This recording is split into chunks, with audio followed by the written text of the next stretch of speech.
What's up, everybody? D-Man back. Welcome to a brand new video, and we have just entered the brave new world. That's right, guys. It is time to enter the next era of the Monsterverse. Phase 2 has just begun.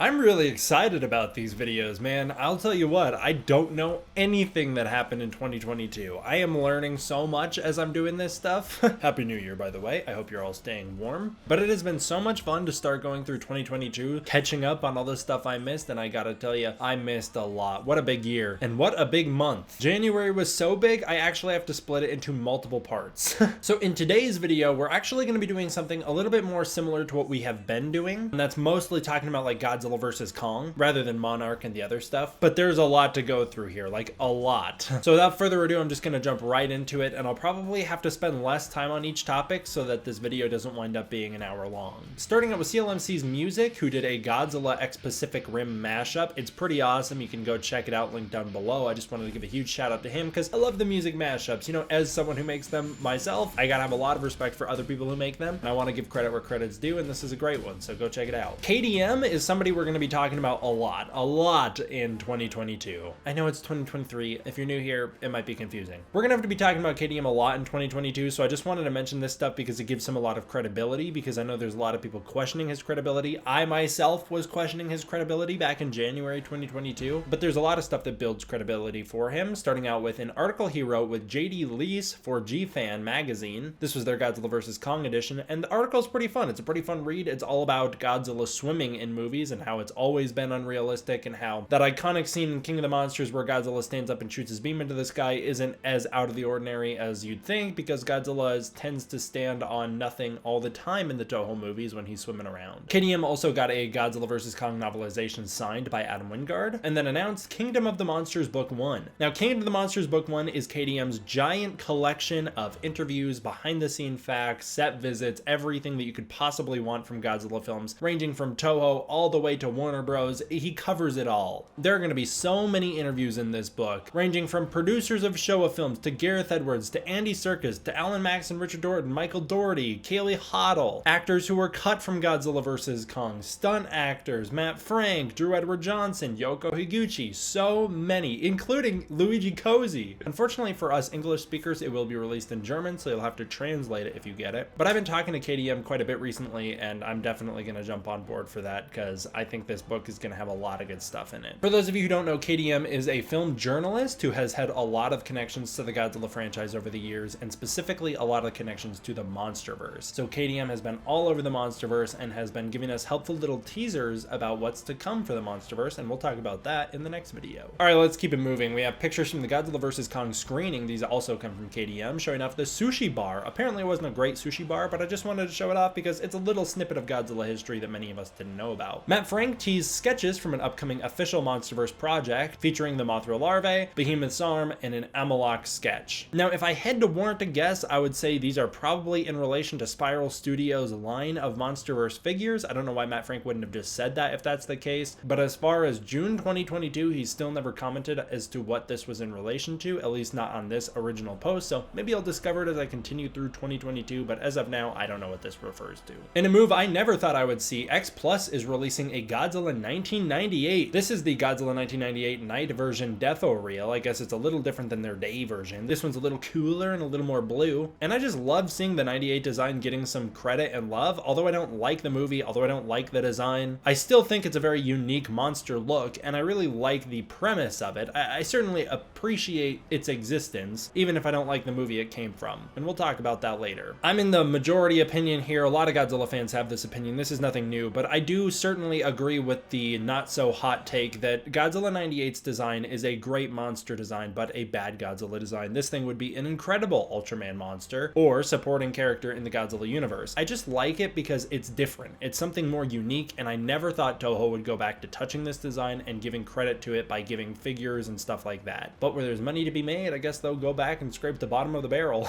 and I appreciate them for that. Panlos Bricks is doing a Godzilla vs. Kong set. You have got Godzilla, Kong, and Mechagodzilla. Mechagodzilla. The Mechagodzilla looks great because he just looks like Mechagodzilla. These are pretty fun. They're Lego alternatives, so if you want those, you can definitely go check those out. Playmates adds Kong 2017 and Ghidorah 2019 to their lineup. Now, of course, I've actually reviewed the Kong, and I think it's a great figure, but I never saw the Ghidorah in person. That being said, it does look like an update to the Jakks-Pacific Ghidorah. And overall, I'm just really happy that Playmates is touching on more MonsterVerse projects than just Godzilla vs. Kong. Playmates renewed the Godzilla license for 2022 and planned to expand their MonsterVerse line. You can actually see their income reports here, and you can see that the MonsterVerse products sold very well. They were big ticket items, and Playmates was really happy with the reception of them, so it makes complete sense that they would want to keep doing them moving forward. I expect to see much more Playmates stuff to come. The high interest and success of the Godzilla vs. Kong line also shows the profitability of the MonsterVerse outside of the films, and shows that this franchise does make a lot of money on the shelves as well. I've said for a long time that Playmates Godzilla vs. Kong line did very well and sold very well, but here we can officially see their 2021 reports that Godzilla vs. Kong was a big hit. Hiya Toys popped up. It's a new one on the map that has been getting a lot of recognition lately, and it popped up with an initial reveal of the Godzilla vs. Kong Hong Kong recreation set. This features a 10-inch Kong with a stand and a 7-inch Godzilla. I think Kong's only 10 inches because of the stand, which launches him into the air. This, of course, is recreating the iconic moment where Kong slams Godzilla on the face with that axe, which is great. I think these figures do a great job capturing that, and I think they're really cool. I would love to have them. They were sold for $36.99 each. Unfortunately, as of January 2022, Hiya Toys was not selling to America. It was not selling in US markets, so you had to import overseas. X Plus revealed their Kong 2021 Defo Reel, which runs you $60. The Rick version comes with an LED light-up axe, and I think it's a really great one. As I mentioned in previous videos, I think he looks really goofy and silly, and I like him a lot. As per usual with X Plus's Kongs, I think they do a great job capturing the likeness. I like the face sculpt, I love the chest piece, I love the scars, I think the axe looks incredible, and I love the Godzilla skin patterning on the axe. Spiral Studios announced an Amalok, so this was one of the monsters from Godzilla Dominion, and is actually one of the more unique and interesting monsters featured in that comic book. I really love this design, and I'm really excited that they're doing merchandise of it. I hope someday we can get some cool articulated figures of him. Spiral Studios also revealed their Queen Muto, which is a really incredible figure. They absolutely nailed this one. They captured all of the details so perfectly. I love that she's got the cuts all over her. I think they've done a really wonderful job making this look like the Queen Muto who shows up at the end of Godzilla King of the Monsters. I will say, after looking at this design so thoroughly, they've done a wonderful job capturing the likeness to her. They've given her a really interesting pose. It's very insect-like. They really sell you on the insect aspect of these creatures, which I love, but I just prefer the simplicity of the female Muto from Godzilla 2014. I think the crown on her back isn't the best. While I do think it's certainly interesting and looks fantastic the way they've executed it in this figure, I think it's unnecessary. I think it takes away the simplicity of that creature in the first place, and I don't love that the egg sac doesn't glow. I think she's supposed to be infertile, or at least she doesn't have a way to mate because there's probably no male Mutos alive, so it seems to be that that's inactive, which is why it's grayed out, but I preferred the glowing orange. It gave them a unique splash of color that made them a little more different. The Spiral Studios Queen Muto is 11 inches wide, 20 inches long, and 13.78 inches tall, and it will run you $469. Up next, Spiral Studios revealed Behemoth. Oh boy, this fan favorite will run you $569 with a sculpt from Tanaka Kenichi. Tanaka Kenichi, of course, is famous for Tanaka Studios, who brought us some of the greatest Shin Godzilla figures of all time. This Behemoth is also really incredible. I love the detail that you can add the foliage kit yourself to customize it and make it however you want. I actually was disappointed looking through the initial pictures that I didn't see as much foliage on his tusks as I would have wanted, but then I see that you can add your own, including trees. You can have whole trees growing off of this guy's tusks. So cool. They've also done a really wonderful job capturing the likeness to Behemoth and making this sculpt look really unique and powerful. I will say though, I don't love that you can see the joints here. You can see where you plug the tusks into the face too obviously, and there's also a weird line on his back where it looks like two pieces of plastic were shoved together. I just think for a figure that's going to cost you basically $600, it should be a little more high quality than that. You shouldn't be seeing details like that. I also never realized how silly Behemoth's little face looks. He really looks like a villager from Minecraft to me. Prime One Studios' Ultimate Diorama Masterline Godzilla vs. Kong Godzilla vinyl statue was revealed. This is 16 inches tall and runs you $699. This is another incredible one. Much like with all the Prime One Studios Godzilla releases, it looks incredible in whatever lighting you put it in. You can put it in the aircraft carrier lighting, you can put it in the Hong Kong lighting, you can have it normally lit. It will always look incredible. I don't have a ton to say about this one. I really like the pose and I like the sculpt, and I think they did a great job with it. Godzilla vs. Kong was 2021's 10th most searched movie according to Fandom Wiki. That was the number 10 most searched movie on the Wiki fandom for the year of 2021. Just shows that there's a lot of interest in that film.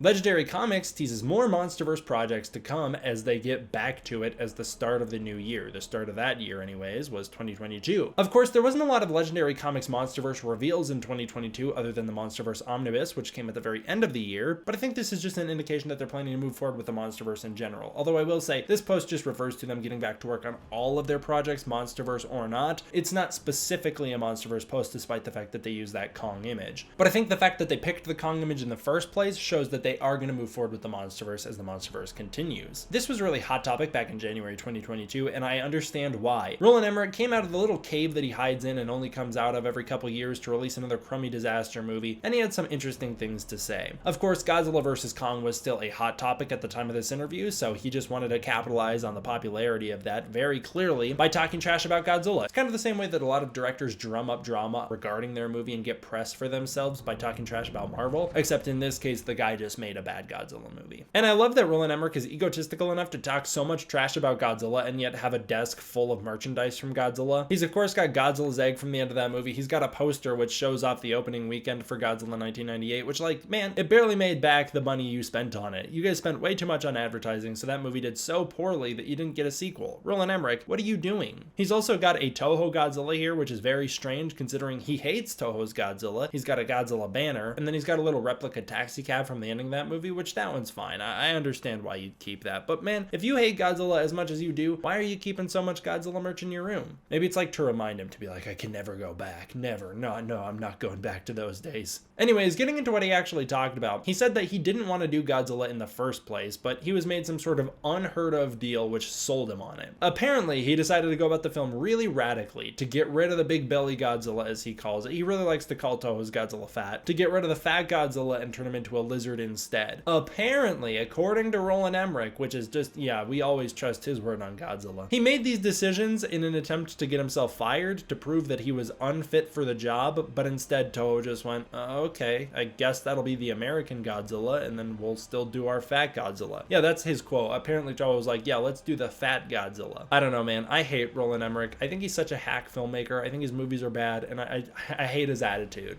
This apparently really upset Roland Emmerich because he now had to make Godzilla, which he hated, rather than a movie about the moon, which is alive and wants to smush the earth. I'd just like to point out that Roland Emmerich is killing it. The box office for Moonfall was $67 million off of a $146 million budget. No sequels, despite the fact that he wanted a trilogy, and Godzilla vs. Kong nearly made $500 million off a $155 million budget, so it makes complete sense why Emmerich would want to tackle Godzilla in this interview to try and gain some press. KOTM also calls him out for lying, to straight up saying that he's not telling the truth and that other things were going on back in the day, and we all know that. Emmerich didn't try and sabotage his own project. He just made a shitty movie and is now trying to cover it up. Yeah, it's very true and very well noted that he did not want to make Godzilla 98, but the man was not just trying to get himself fired and screwing with people the whole time. No way. The Godzilla King of the Monsters motion capture actors did an interview. I have it linked down below so you can go check it out for yourself, and in it we learned quite a few things. Alan Maxon says that Ghidorah works so well because you had 3 actors representing the spectrum of creature acting, from him being the practical monster to Richard Dorton being the mocap king and Jason Liles being a mix of the both. It's also funny that Jason Liles is in the middle representing the spectrum harmony. Alan Maxon says that the actors were scheduled for a full day of rehearsals but really only needed a few hours to fall right into it and start shooting because they worked so well together. Jason Liles loves mocap because it is super comfortable and lets you embody the characters more because you are unrestricted and able to use your imagination more. Richard Dorton loves mocap because it allows more organic movement, and when the technology is used right, it leads to a more impactful and emotional performance for the characters. TJ Storm, the Monster vs. Godzilla, talks about how they shot a lot of different endings and possibilities for Godzilla 2014 and a lot of different variations for how Godzilla was going to fight the Mutos, so it was a surprise to him in theaters to see which ones they picked and the way that fight evolved. TJ Storm also says that the post team, from the storyboard artists to the atmospheric guys to the multiple talented CGI teams who bring the performances to life, deserve a lot of the credit for this as well. It's not all the mocap guys, it's the guys who make their performances come to life that deserve the credit. KOTM did an interview with Drew Edward Johnson. Now, we don't see a ton of stuff from this interview. It's going to be released in his book, but one of the quotes that was released was Drew Edward Johnson talking about how Godzilla Dominion was a lot of fun to draw because the story had so much action. It has the most action out of any story he's worked on. KOTM also interviewed Kaylee Hottle. I believe I've touched on this interview before, so I'll try and keep it quick. Kaylee believes that Gia's strength as a character is that she gets to communicate with Kong, and that because communication is key to bonding, this helps the audience connect connect to both characters. We'll just ignore the part where Kaylee says that she doesn't like monkeys in real life, because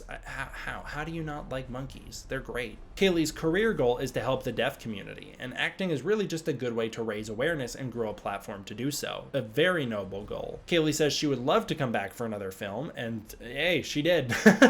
Gia is back. She never tried to imagine the Titans, she just acted the part and did what she was told, and they would use markers and laser pointers for eye lines with the Titans. She loved the entire experience of making Godzilla vs. Kong, from the snack bars to the beaches to the things she got to go do and see on set. She also gives a very inspirational message to the deaf community, saying how everybody should just go show the world what they're made of and not let anything hold them back. We have some more Adam Wingard interviews, and they are juicy ones. Adam Wingard discusses the winner in Godzilla vs. Kong and has a lot to say about it. There was originally one more fight in Godzilla vs. Kong, but this was cut because they thought it was ultimately pointless. Godzilla was originally to go down into the Hollow Earth and then fight Kong in the throne room and the Hollow Earth before Kong chases Godzilla back up to Hong Kong, and the rest of the fight plays out the same from there. They changed this because they felt that the Hollow Earth's environment didn't give either monster an advantage or give them anything environmental to play with in an interesting way that would make that fight worthwhile. Wingard felt that he didn't want to give the audience too much and leave them bored with Godzilla and Kong fighting, so he changed things to get rid of this fight so that the audience doesn't get bored. Because Godzilla was the villain, they wanted him to be more mysterious, which is why Godzilla has less screen time. They kept him in the background of the film to make him seem more dangerous and mysterious. By showing Kong more, the film has more stakes and more emotion. From the very first day of Godzilla vs. Kong, Adam Wingard knew that Godzilla was going to win. This stems all the way back to Wingard's second grade, when him and a second grade friend Justin, who was on Team Kong, got into a big argument back in the day about who would win in a fight. Wingard wanted to prove Justin wrong, and so he made Godzilla vs. Kong the way he did. Wingard loves Kong equally as a character, but views him as factually weaker than Godzilla. He knew the trick was going to be giving Kong the emotional victory rather than the physical victory. Kong's victory comes when he roars back at Godzilla, proving that no matter what Godzilla does, Kong will never submit. The only way to get rid of Kong would be to kill him, and even then Kong would not submit, because you can't submit when you're dead.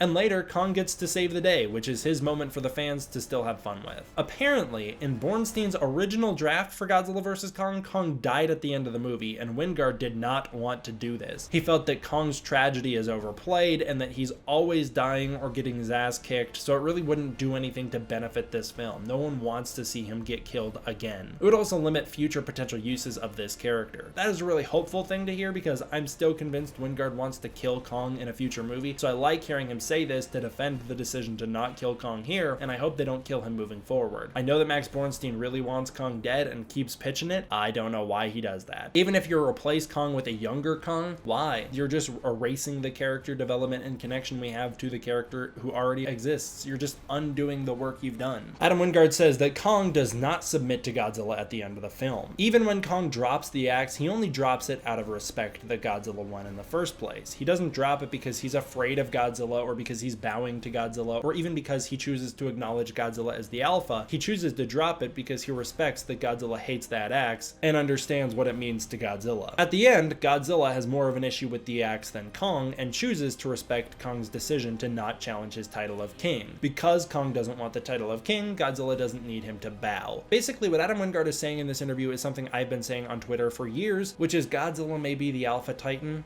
but Kong is the Sigma. That's right, guys, Team Kong for life. I will never back down. Adam Wingard also touches upon Mechagodzilla, stating that Mechagodzilla was the very first thing Legendary put in Godzilla vs. Kong long before he was even involved in the project. Wingard admits that his first reaction to hearing this news was complete shock, because he didn't think Mechagodzilla fit within the universe of the Monsterverse, but he was on board to give it a shot. Yeah, no, Mechagodzilla totally doesn't, and I agree. Ghidorah's skull was originally added to the script as a way for Apex to amplify a radio signal down into the Hollow Earth using the psionic interface. That was originally where they were going to communicate. It eventually evolved into the cockpit for Mechagodzilla. Mechagodzilla wasn't always supposed to become self-aware either. He was originally going to be operated by Ren the whole time. The villain's plot was very different, with them being more nefarious and having much more to do, but they needed a way to get rid of the villains quicker and give Mechagodzilla more agency, so that's why things were fixed during a 5-day reshoot. Yeah, this 5-day reshoot is what changed the villain's plot, so when you hear rumors about that there were massive extensive reshoots on Godzilla vs. Kong, that's just simply not true. The reshoots were built into the initial production period. Their goal was to make Mechagodzilla the ultimate dick. Those are Adam Wingard's words, not mine. He fights dirty and unfair and goes on a murder rampage, killing indiscriminately just because he wants to. He also laughs at Godzilla, which shows that he truly does enjoy causing damage and destruction and has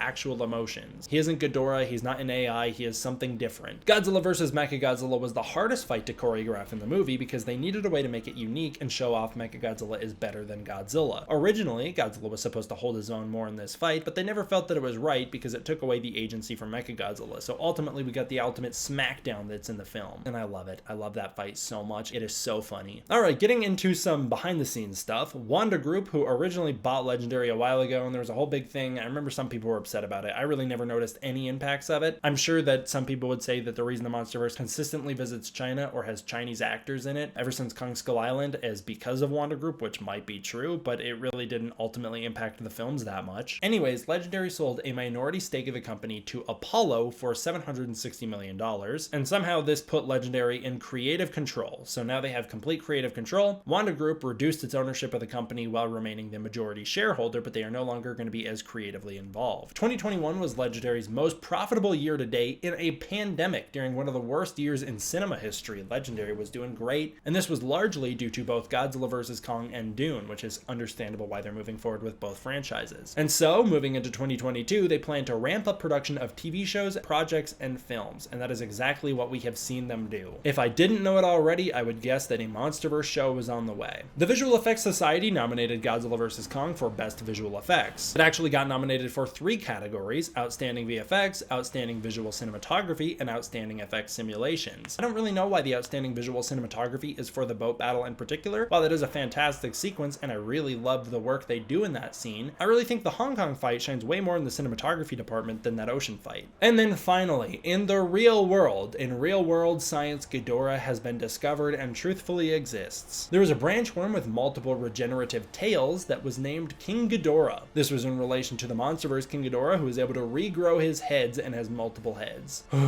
This is a long one. Thank you for those of you who stuck around through this video. It really means a lot. There's a lot more to come, guys. 2022 is a big year and there is so much to catch up on. Next video, we will be talking about Monarch and the Godzilla TV show, and I know that's what you guys want to hear about. I want to give a huge thank you to my patrons on Patreon for keeping the channel running. It really means a lot. Your support really means a lot. So thank you to all the patrons over there. If you want to support the Patreon, you can use the link in the description below, where you can get early access to content, access to the Discord community, and more. Alright, this'll be it for this. Thank you all for watching. I hope you enjoyed. I will see you guys next time for the next one. D-Man, out.